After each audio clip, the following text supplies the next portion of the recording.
The moment someone dislikes you, you put yourself on trial. Was I too quiet, too firm, too distant? Then you explain, you soften, you let them back in. Their attitude changed, and suddenly you're questioning your character. But sometimes they do not hate your behavior. They hate what it exposes. Your calm makes their outburst look worse. Your progress makes their excuses harder to defend. Your boundaries stop them from taking what they used to get. So they turn it back on you. Cold, selfish, arrogant. Your sovereignty begins at your reaction. Will you remain yourself when remaining yourself costs you their approval? These are 8 behaviors that make certain people resent you, and each one reveals what they just lost. 1. You do not chase people who pull away. One of the fastest ways to make some people hate you is surprisingly simple. You do not chase them when they pull away. You do not keep texting or demand an explanation. You let the distance remain. Secure people respect that. Insecure people take it as rejection, abandonment, or arrogance. Some people only feel secure when they know you will come after them. For them, silence is a test. Distance is bait. They wait for you to chase, reassure them, and prove that losing them still scares you. When you do not, they tell themselves, you are cold. You think you are better. You never cared. You respect yourself enough not to beg for anyone's presence. Someone close pulls back, replies slow. Warmth fades. Most people panic. They send the long message, ask what they did wrong, then apologize just to restore the closeness. They created distance. You take responsibility for repairing it. You do not punish them. You stop doing all the work. Now, they are the one checking the phone. Now they are the one wondering why the silence did not work. Now they have to face the possibility that their absence cannot move you anymore. Are you truly secure or only calm while someone keeps choosing you? Some people do not pull away for space. They pull away for reassurance. They want to feel missed. They want you to chase. They want proof that they matter more than your dignity. Your calm exposes the truth. Their presence is a choice, not a necessity. So they leave out the part where they withdrew. Then they say, you are selfish. You do not care. Their withdrawal disappears from the story. Your refusal to chase becomes the entire story. The Stoic limit is clear. You cannot control who stays. You can only control how much of yourself you give away, trying to stop someone from leaving. Chasing a person who withdraws does not create intimacy. It creates imbalance. One person pulls away, the other has to earn the connection back. And the people who leave because you did not chase were only staying while you did the chasing. They wanted proof that they could still pull you back.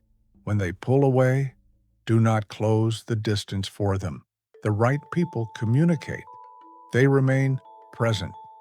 They do not make affection disappear to test your loyalty. You are not cold. You refuse to beg for half a presence. If someone resents you because you did not chase, look at what actually happened. You did not lose someone who was communicating honestly. You found out what the silence was for. They call you cold. But this time, their silence could not pull you back. If you chase every time they pull away, you will always be expected to come running, and that was never your fault. 2. You do not overshare. One of the most misunderstood reasons some people become uncomfortable around you is simple. You do not tell everyone everything. You do not hand over every fear or private decision just to feel seen. You let trust build before you share more. Some people respect that.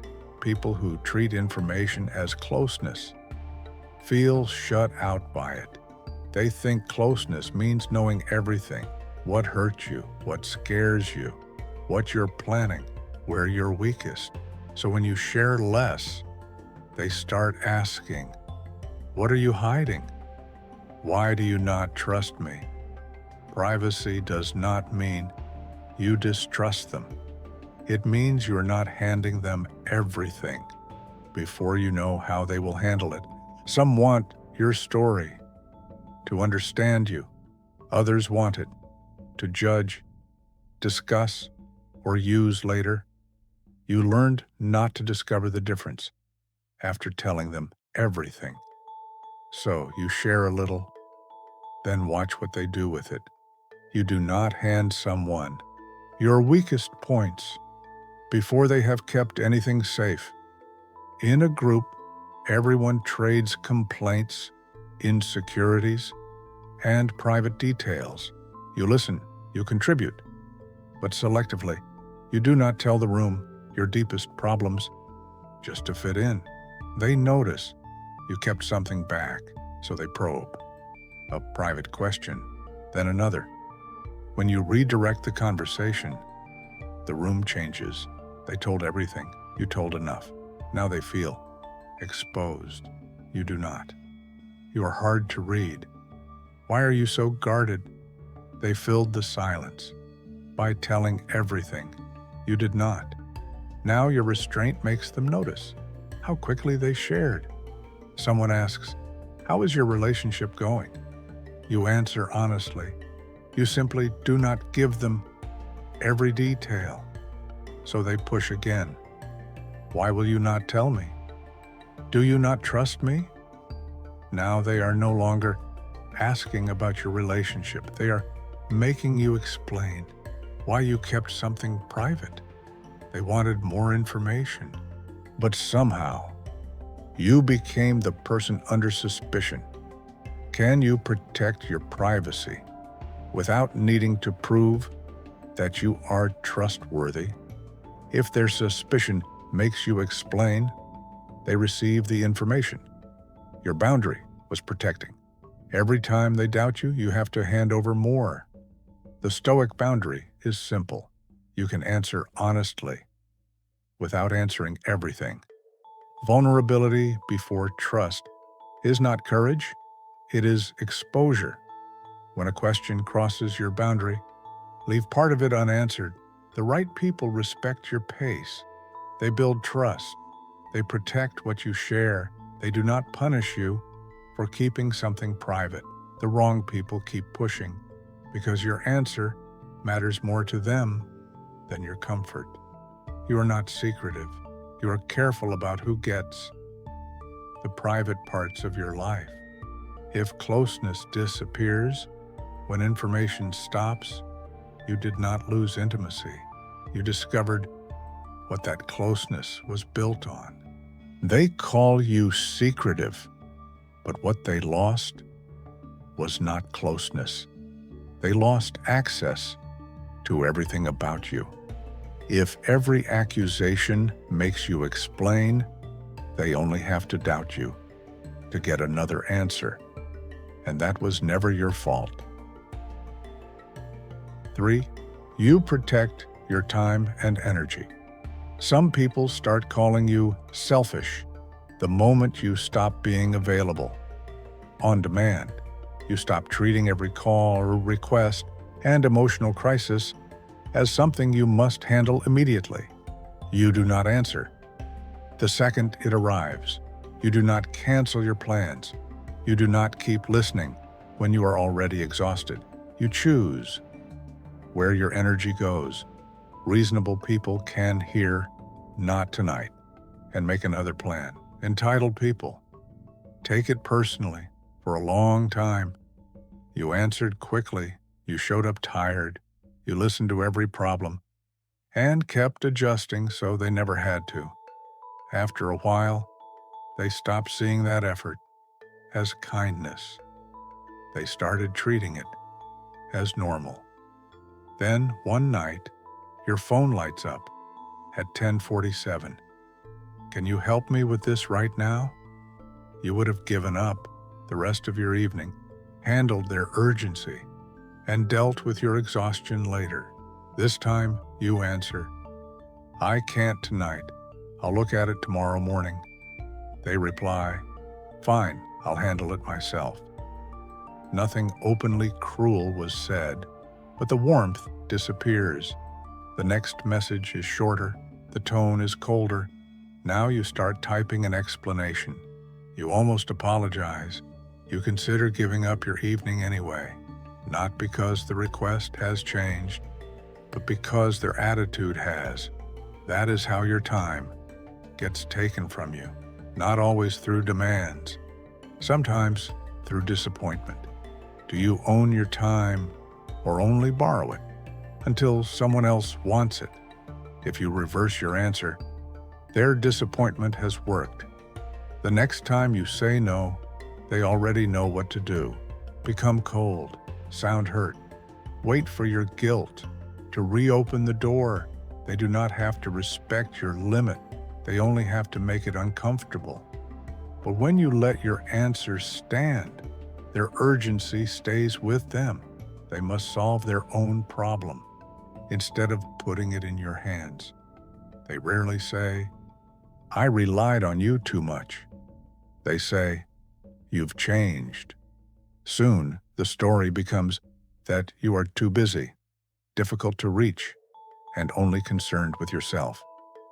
What disappears from that story is everything you used to give: the late calls, the canceled plans, the hours spent listening.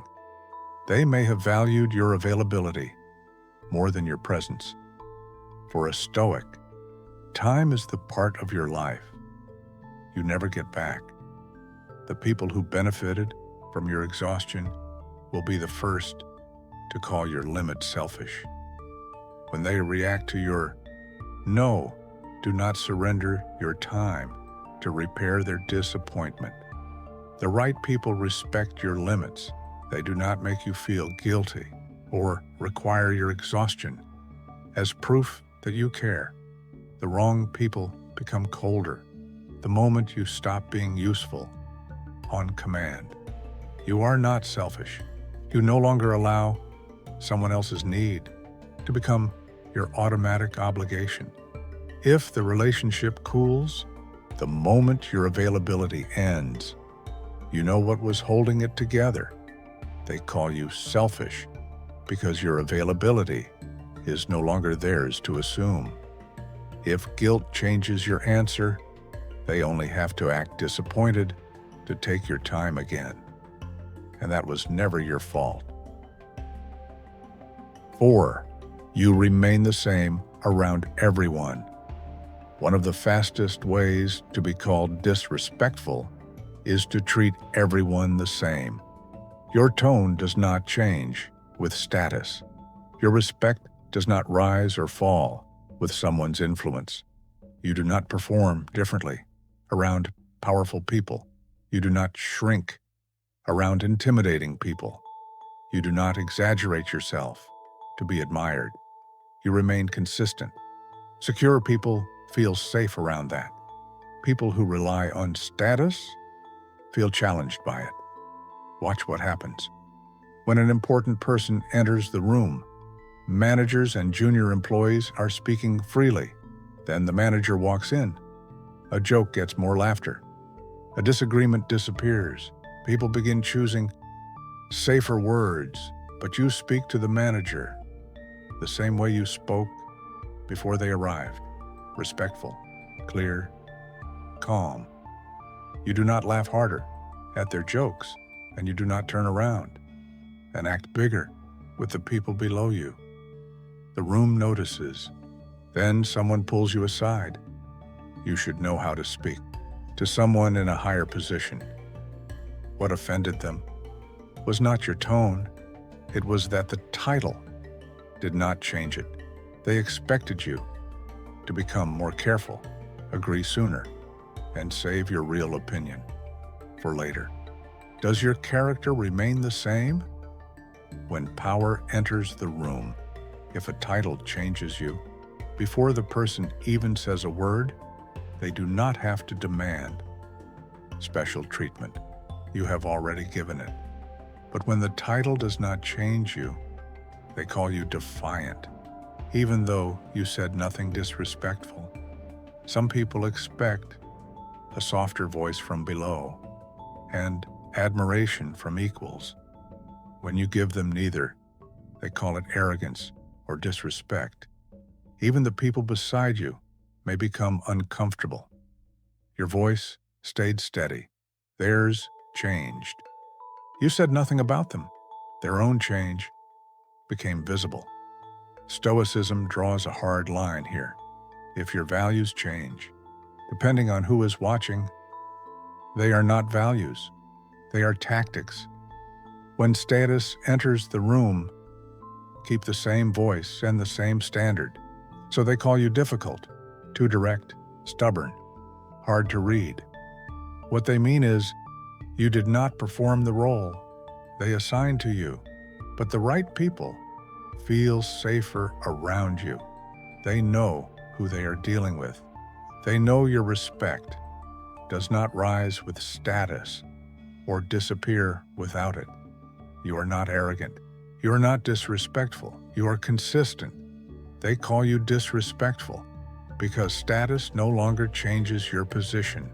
If you shrink to make them comfortable, you teach every person with a title that they can change how you speak, and that was never your fault. 5. You do not gossip. Some people will dislike you now for one simple reason. You refuse to bond through gossip. You will not tear down someone who is absent just to feel included. In conversations like these, everyone is expected to contribute. A detail, a laugh, a secret. You do not add to the story. You do not laugh when the joke turns cruel. You do not pass the secret along to prove you belong. Secure people see character in that restraint. Insecure people see something suspicious. They begin to wonder, do they think they are better than us? Can we trust them?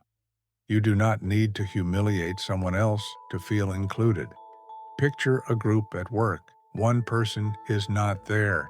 Someone brings up a mistake that person made last week. Another person retells it and makes it sound worse. Soon, everyone has something to add. Everyone except you. You do not join in. You do not defend the person aggressively. You do not lecture anyone. You remain neutral. The room pauses. A few people look at you. Then someone asks, "Why are you so serious?" Now you are rigid, boring, maybe even judgmental. The mistake becomes the same joke every week. A rumor moves from one conversation to another. You do not add details. You do not laugh along. You do not carry the story into the next room. Then the group changes around you. People stop sharing certain things. They lower their voices when you come near. They keep you slightly outside the circle. They have not caught you betraying the group. You simply would not betray someone else for them. The test is simple. If they speak badly about someone, will you agree? Agreement means you are with them. Silence means you might not be. Do you belong through character or through having someone to attack together? They did not distrust you because you betrayed the group.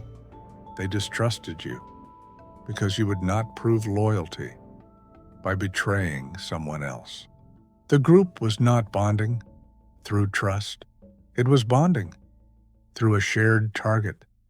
Now their welcome becomes colder. Certain conversations stop when you arrive.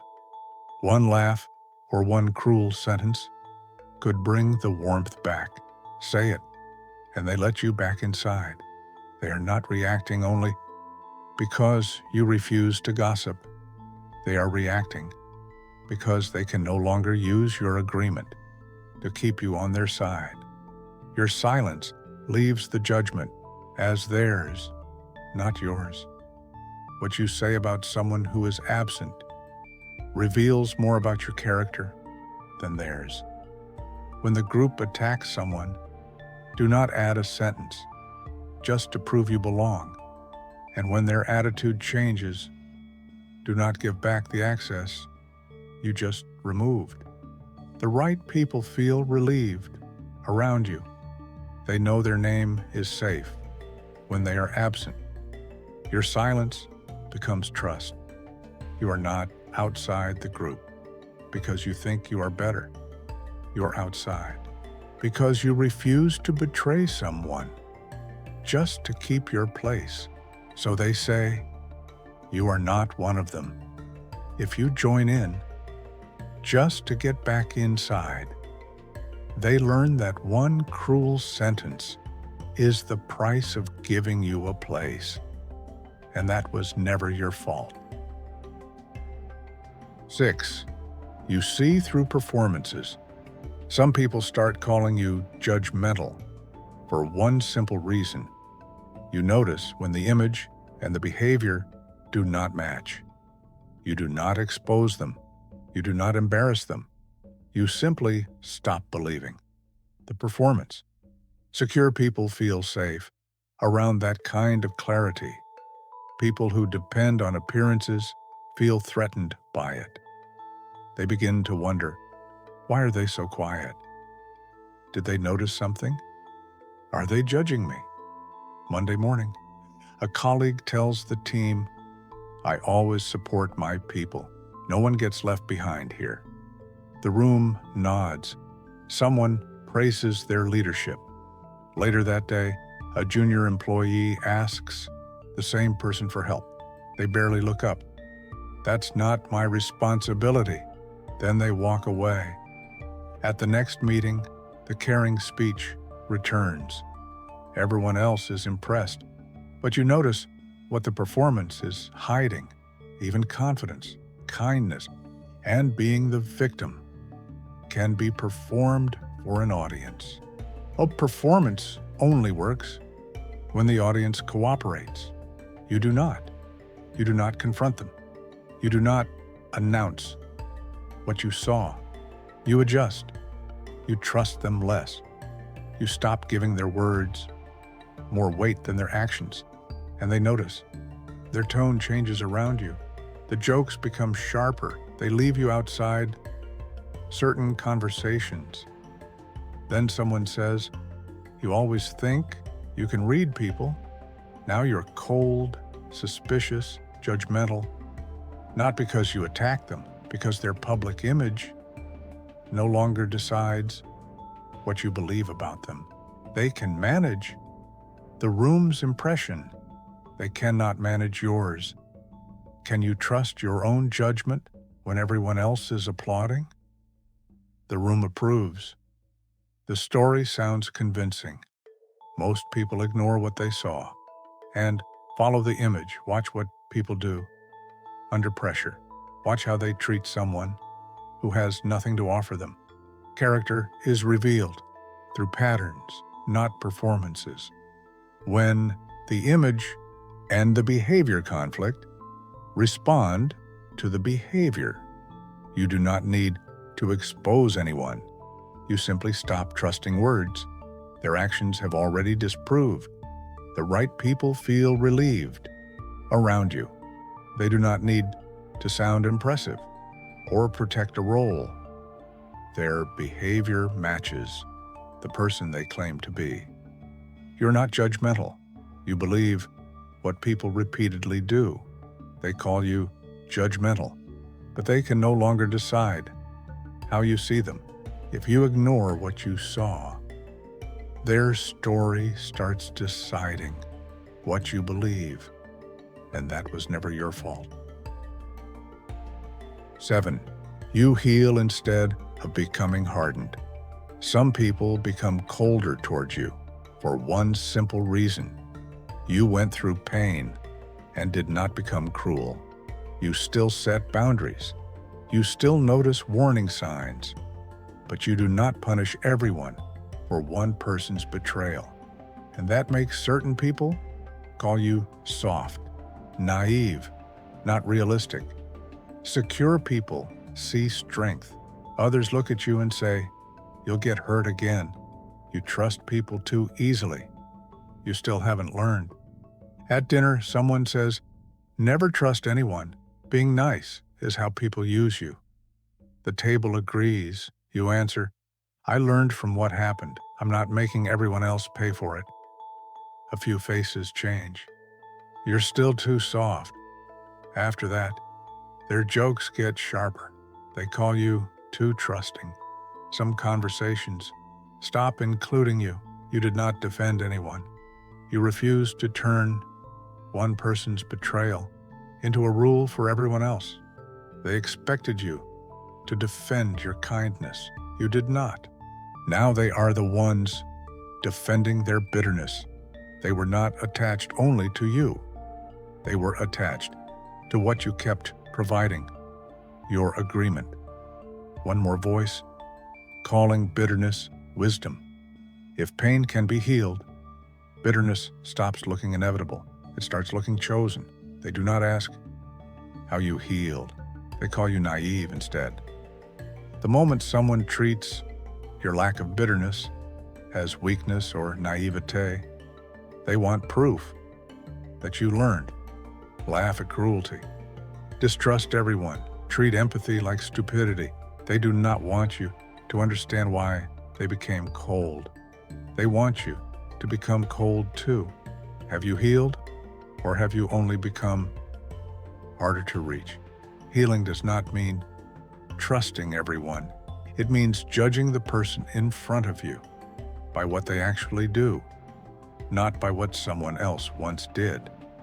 When old pain is triggered, do not make the next person pay for what the last person did.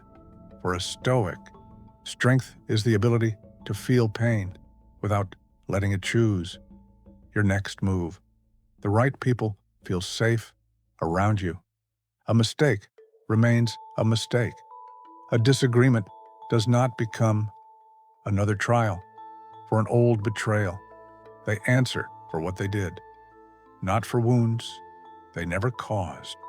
The wrong people mock that. They call you too kind, too trusting, still naive, not because you failed to learn from pain, because you learned without becoming like them. You're not naive. You learned without becoming cruel. They call you soft. What they lost was the wounded version of you that made their bitterness feel justified. If you harden yourself to remain accepted, the person who hurt you keeps deciding who you become, and that was never your fault. 8. You exist as a mirror. Some people call you judgmental. Even when you never judge them, you make a different choice in your own life, and they start defending theirs. You do not lecture them. You do not tell them how to live. But around you, they begin explaining themselves. At lunch, a coworker says, "This job is killing me, but there's nothing I can do." You listen. Then they ask what you have been doing. You answer, "I started applying elsewhere. I needed a change." Their expression tightens. Not everyone can just walk away. Then they say, "You always make things sound so simple." They were the one complaining. But now, you are the person under judgment. You did not tell them to leave. You did not compare your life with theirs. You only answered the question. That was enough.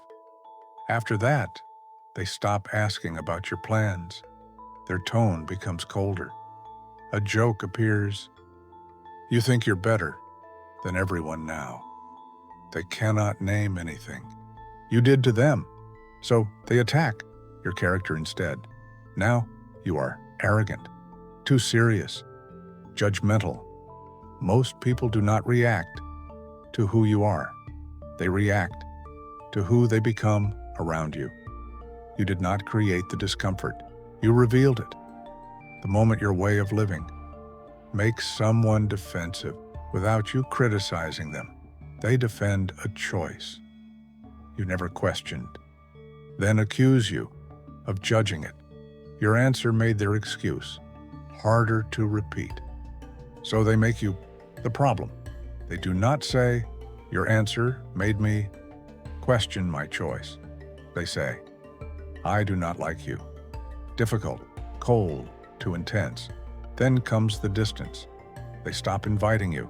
They lower their voices when you arrive. They tell other people that you have changed. You cannot control what they call you. You can control whether their reaction changes how you live. The right people can see you. Make a different choice without treating it as an attack. They may ask what changed. They may decide to change nothing, but they do not demand that you become smaller. The wrong people want you to hide your progress, downplay your discipline, and sound less certain, so they no longer feel compared. Will you become smaller so they never have to confront themselves? When your presence makes them uncomfortable, do not reduce yourself to relieve them. I will not trade self-respect for relief from someone else's resentment. Their reaction is not proof that something is wrong with you. It may be proof that they can no longer get from you what they once could. You did not hurt them. You stopped abandoning yourself for them. That was never your fault. The real loss was never being disliked. It was every time you became smaller to make the dislike stop. If people dislike you because you refuse to change yourself for their approval, that does not mean something is wrong with you. It means you are rare. Do not shrink. Do not apologize for the boundary. If they need to dislike you, let them. Their discomfort is not your responsibility. Your character is. Stay calm. Keep the boundary. Speak only when necessary. Your sovereignty begins at your reaction. Subscribe to Stoic Calm Code. If you still think kindness is why people use you, the next question is, what taught them they could?